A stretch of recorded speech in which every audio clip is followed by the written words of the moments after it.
you forget it. MSU is number one, and don't you forget it. Go Tigers! Woo! We're out here having a good time at the tailgate. Go Tigers!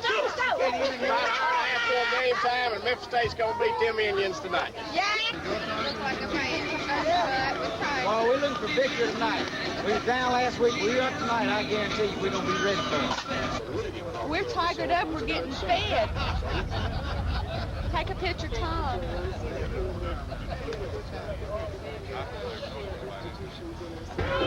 T-I-G-E-R-S, Tigers!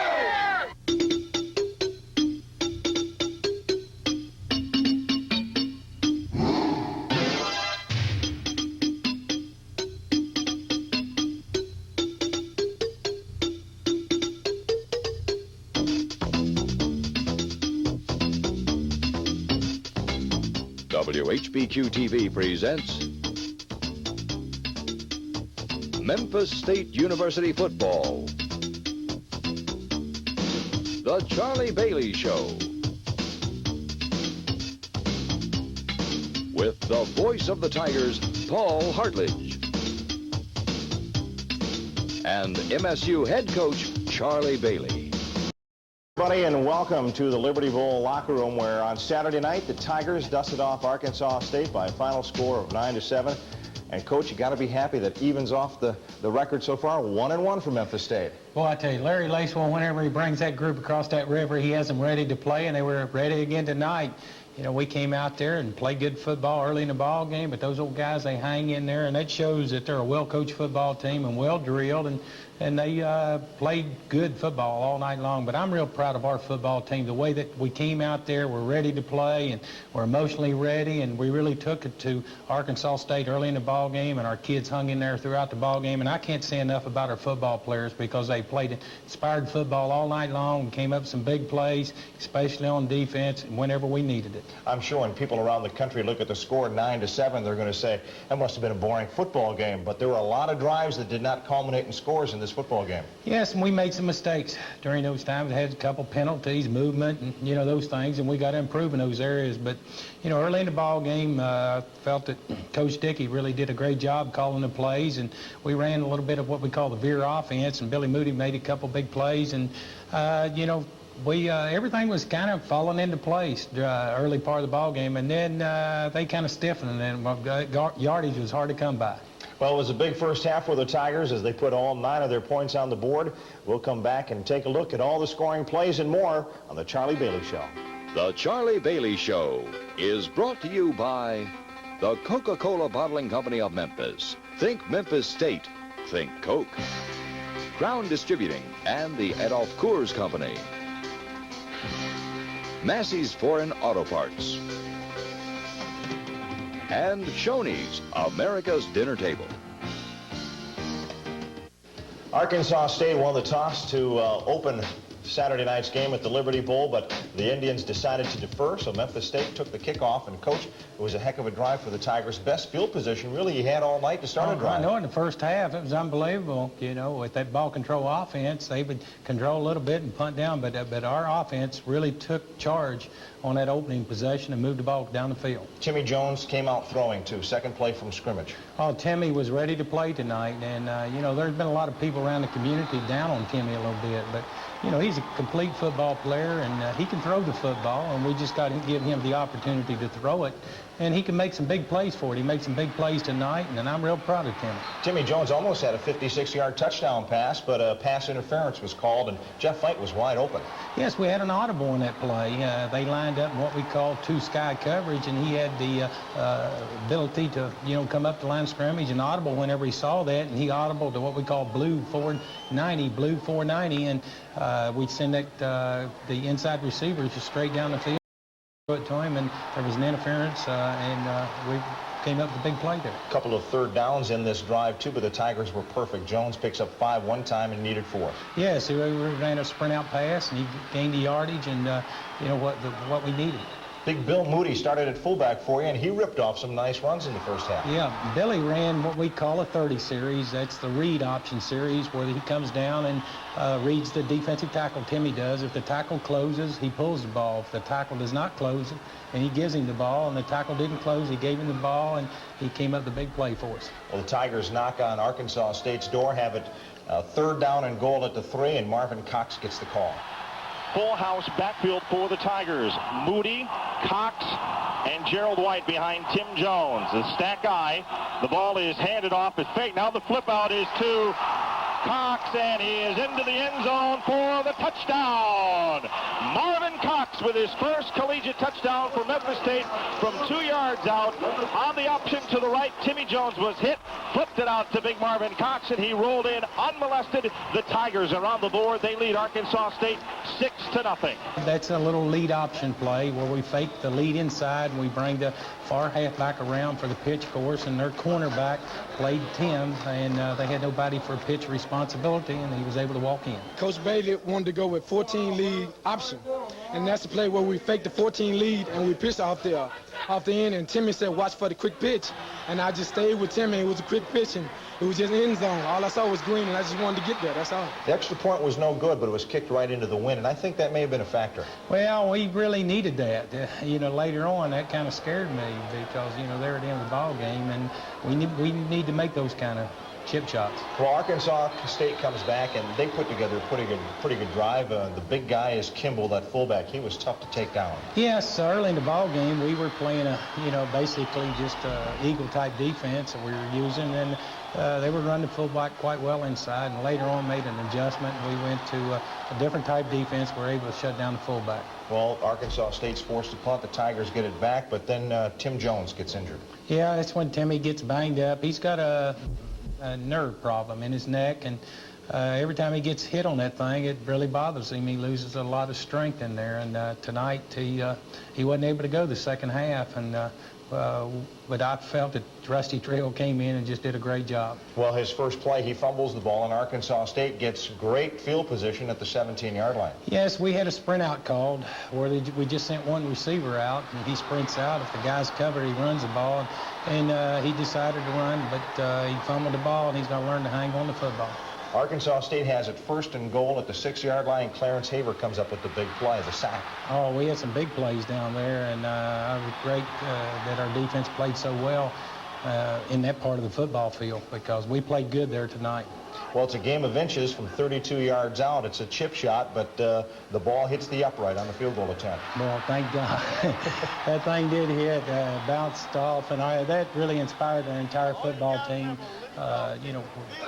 They got great field position. They didn't do anything with it. Well, each team had the ball a couple of times, but both teams were forced to punt. But finally, the Tigers get it back with less than 3 minutes to go, and Gerald White rips off the big yardage to get the Tigers in field position. Yes, we were backed up, and we came out there with a big play, and whenever you're backed up, you got to get some big plays every now and get out of that bad field position, and Gerald did that for us. We had some good blocking up front there at times tonight. And then after about 4 straight timeouts, it seemed, Johnny Butler finally got a chance to connect on the 43-yard field goal. Oh, that's correct, and in that situation, we had one timeout left, and we were already in field goal range for Johnny Butler, and I was kind of afraid. I heard the fans kind of booing a little bit. But, when you're in that situation and you go back, we may have a sack, and then you're out of field goal range, and I didn't want that to happen with just that much time left. So we ran the football, and Johnny took advantage of it. Well, the Tigers headed into the locker room. They were happy at half. They were up against Arkansas State by a score of 9-0. We'll take a look at the second half highlights when we return on the Charlie Bailey Show.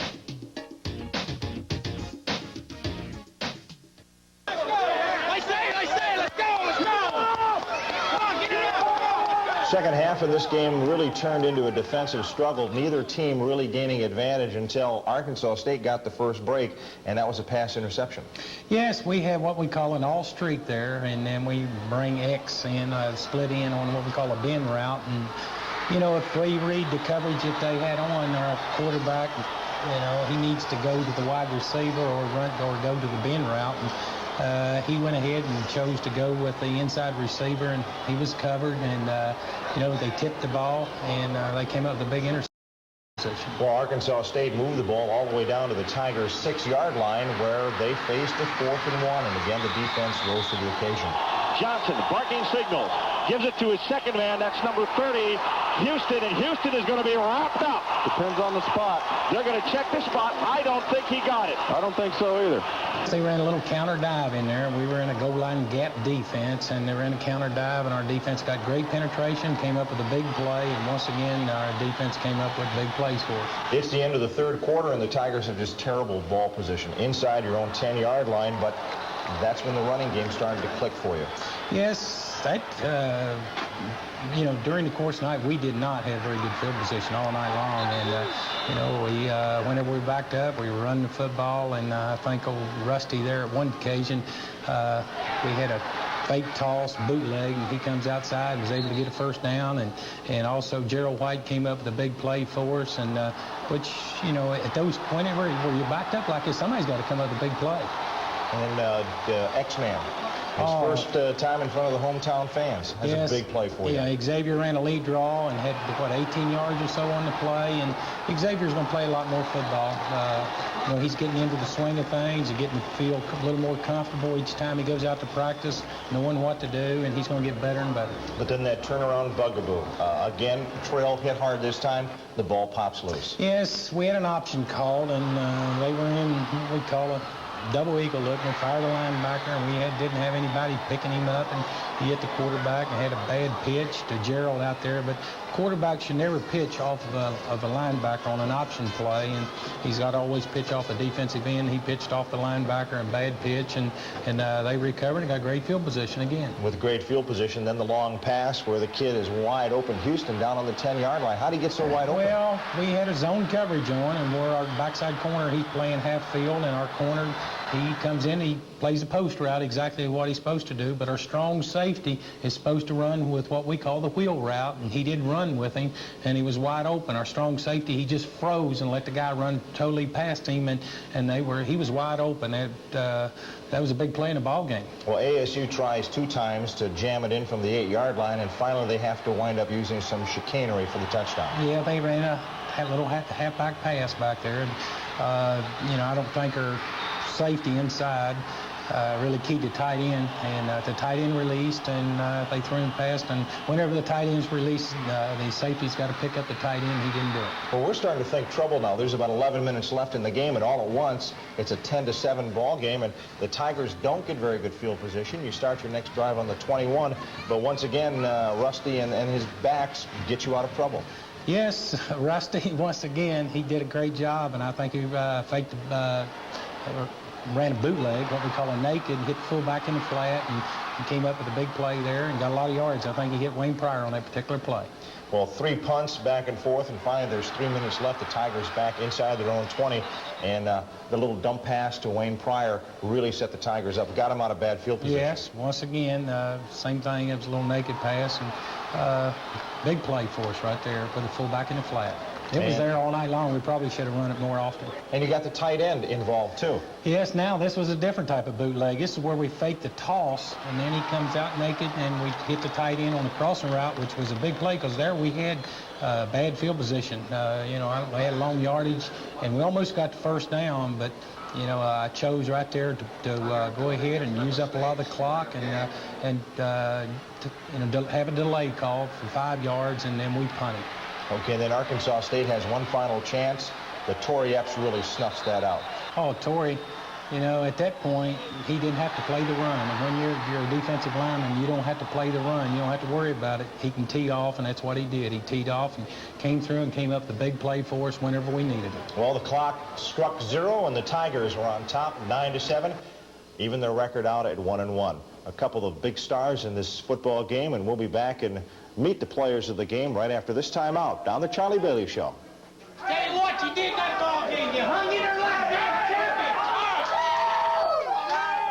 champion. 13. That's a great number, especially for us here at Channel 13.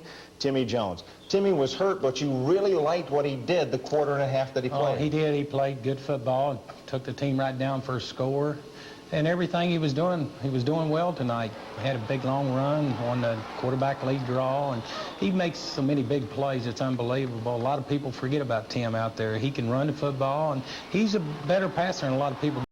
We were going to throw the ball a great deal tonight with him, but you know, he got hurt, went down. But you know, I like the way Tim's playing football right now. He's a gutsy kid too. He took his knocks this last week from a lot of the fans for the performance he had at Ole Miss, but he didn't let it bother him. He shook it off and came out here and played well. Yes, he did. And you know, last week people got down on Tim, but he didn't have but 5 attempts down at Ole Miss to throw the football, and people got down on him, and they can't get down on Tim like that. And, you know, he's our quarterback, and we got to hang in there together. You know, we're family. Well, defensively, of course, the Space Dog is on one end of the line at the outside linebacker spot, but the guy we picked this week is on the other end, number 93, Clarence Haver. Clarence had a real great game. Boy, he did, didn't he? Came up with some big plays for us. And, you know, they ran that option play all night long, and the outside linebackers, they got to make plays whenever people run the option, and they did a great job, and also rushing the passer, and Clarence came up with some big plays. And Clarence knows the game of football. He's so intelligent, it's unbelievable. He never makes any mental mistakes, knows where to line up all the time, and I have to give Clarence a lot of credit. He's worked hard, and he's really worked hard in the classroom, and I'm proud of Clarence.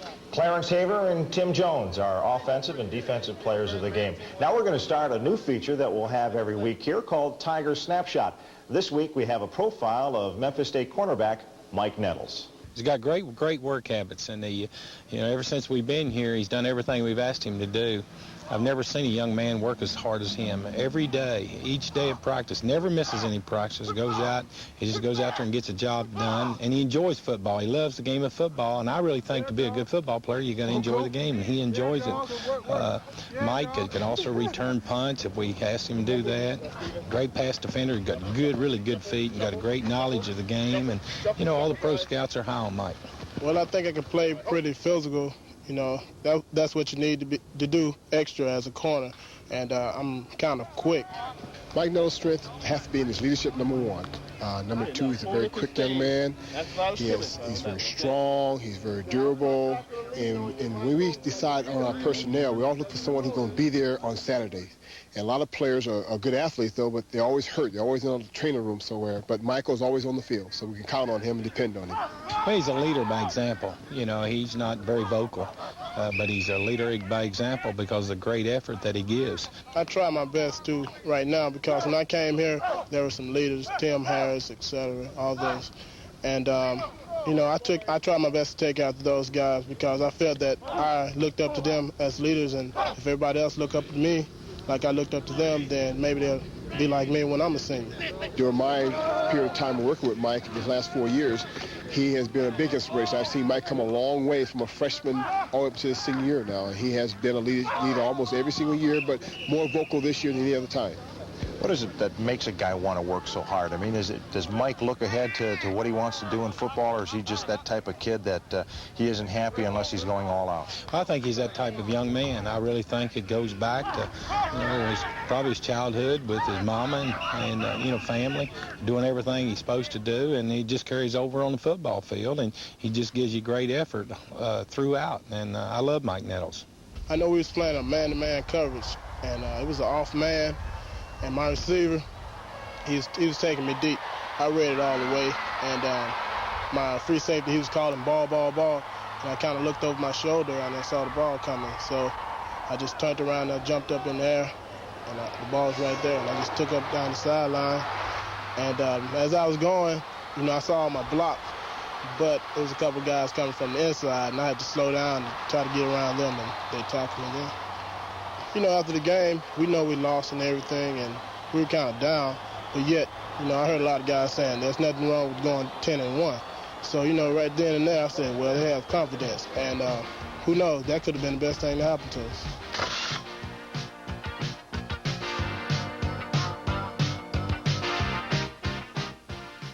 Tigers came into the Liberty Bowl on Saturday night a little bit mad. They leave happy after a 9-7 victory over Arkansas State. A win like this, Coach, can do wonders for team morale, can it? That's right. A win's a win, and I enjoy those wins, believe me. And tonight, you know, we played hard, and that's the most important thing about football games is in the end of the ball game, it's who's got the most points on the scoreboard.